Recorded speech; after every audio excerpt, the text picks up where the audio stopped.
Hello, I'm the Exhausted Historian, and this is our first episode. I want to start off with a little lore. So, I'm the Exhausted Historian, obviously, and I'm also one of the producers of the Loopcast of the podcast, Loopcast.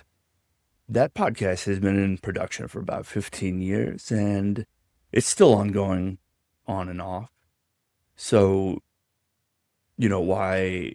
why start a new series, right? And The Exhausted Historian is a extension and complement to the original podcast. In a way, I should say, the Exhausted Historian series to be a space for the work we've done examining Reconstruction and the Gilded Age through the lens of extremism, and hopefully build a bridge between the study of extremism and the study of history. So to reemphasize, so we are going to be talking about extremism, but it's going to be squarely within the American tradition, the American history and politics. So let's start off with creating a baseline understanding of extremism and kind of why the show prefers the study of extremism over the study of terrorism.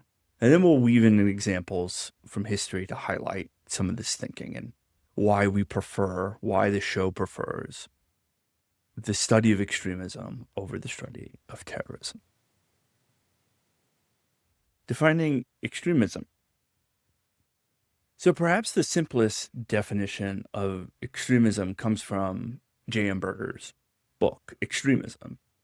And the definition that he provides is that extremism is the belief that an in-group success or survival can never be separated from the need for hostile action against an outgroup, right? So it's pretty simple, but there's value in that simplicity, right? Simple doesn't mean incomplete, nor does it mean useless. In fact, this definition gives us a lot to work with, and we'll be building and adding on to the definition that JM provides, both bringing in JM's other work and kind of adding our own ideas to it. So let's start with breaking down the definition. Let's start with that key idea, that key term, belief. Belief is, at its kind of simplest level, is the acceptance of a statement or a set of ideas as true. An individual accepts the ideas, the tenets of the belief as true. Okay? So I want to be really clear at this point that the acceptance of something as true, having a belief, doesn't necessarily grant agency. So, for example, somebody can internalize the ideas of white supremacy, right? They can identify as a white supremacist or have the ideas of white supremacy as a belief, but they're not going to necessarily devote their life to violence or actively engage in politics. So, for an extremist belief to exist outside the hearts and minds of believers, it needs to have an agent or agency, some sort of mechanism to impact in real life, meet space, as it were. So now let's look at in groups and out groups, right? So it's simple enough, right? There's this thing that holds the belief, the in group, and something that doesn't hold that belief, the out group. That's kind of simple. There's a designated group that shares the belief and one that doesn't, right? And so that division is clear to us as outsiders, that the one between the in group and the out group, that division is clear. There are white supremacists and there's people who are not white supremacists, as it were.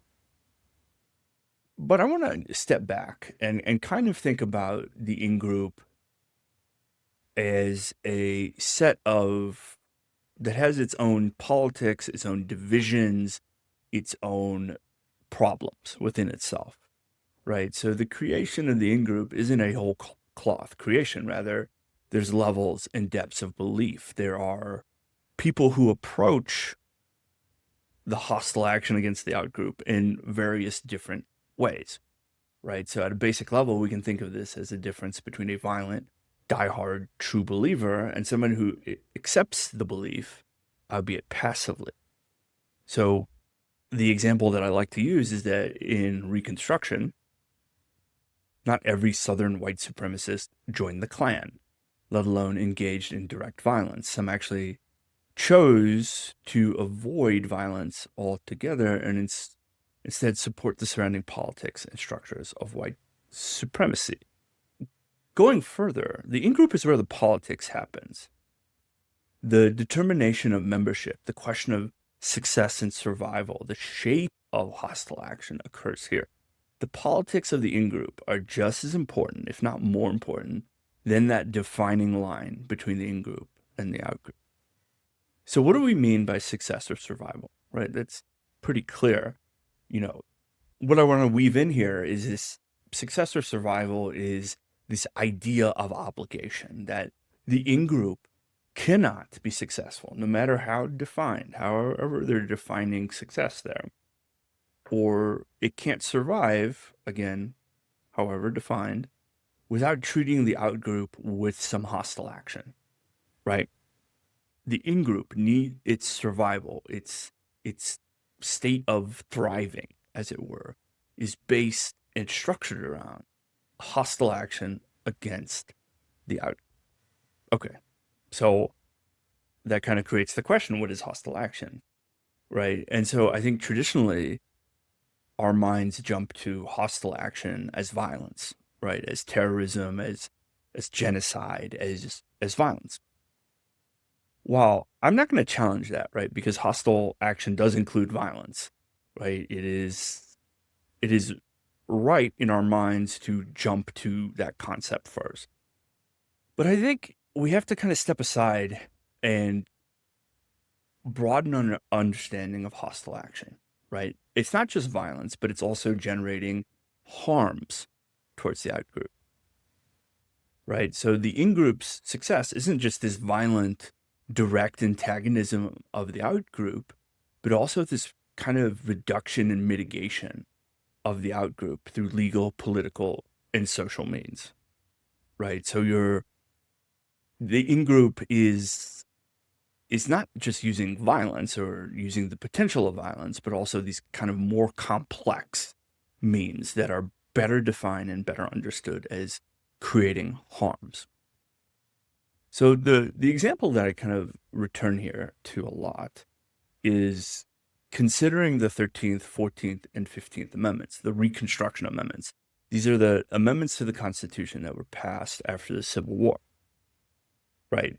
And when we think about what reduced the scope of the 15th and 14th Amendments, it's not the Klan. It's not the violence of the first Klan, right? It is judicial interpretation, right? And the consequences and harms are often, of that judicial interpretation, for example, are often more difficult to measure than direct violence, but nevertheless could have a great or greater impact, right? We're still dealing with the impact of the slaughterhouse cases, or with kind of the idea of what defines citizenship, birthright citizenship in the 14th Amendment. So that's something to think about.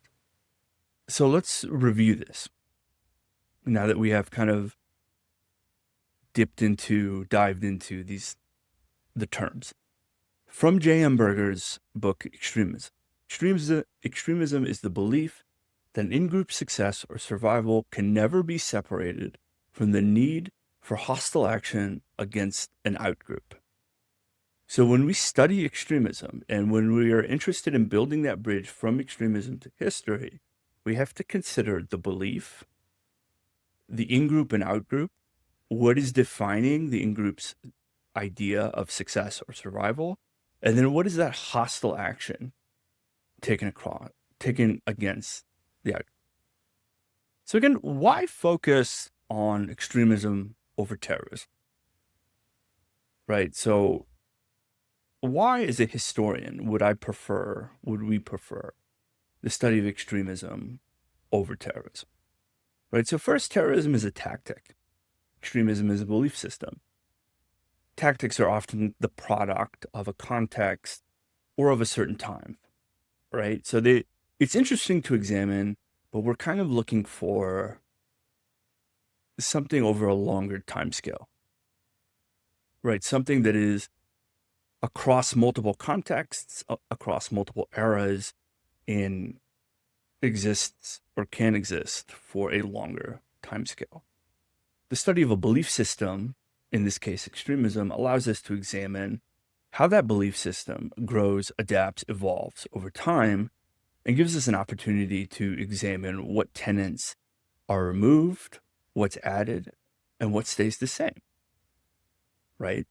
So the example I use here is when we study the terrorist tactics of the Reconstruction Klan, it doesn't tell us how the white supremacy of the late 19th century persists, right? It doesn't tell us how it persists and then develops into the white supremacy ideology of the 20th century, then the 21st century, right? That is the scale and kind of evolution that we're interested in looking at, which the framework of terrorism doesn't necessarily provide. Because extremism provides us the connective tissue, right, between those iterations of white supremacy from the late 19th century to the 20th century, then to the 21st century. Again, to reemphasize, the study of terrorism limits the scope of understanding.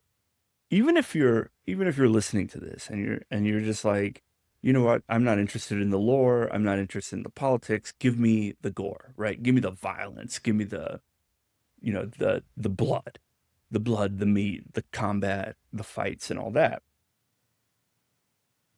What terrorism does is actually limit our understanding of violence in this case, right?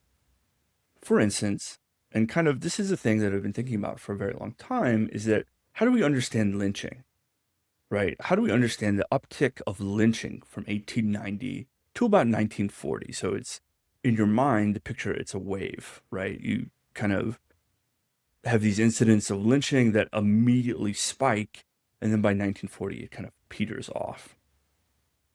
And that period of lynching is characterized by violence, by spectacle, and it's very much a violent period, and very much violence directed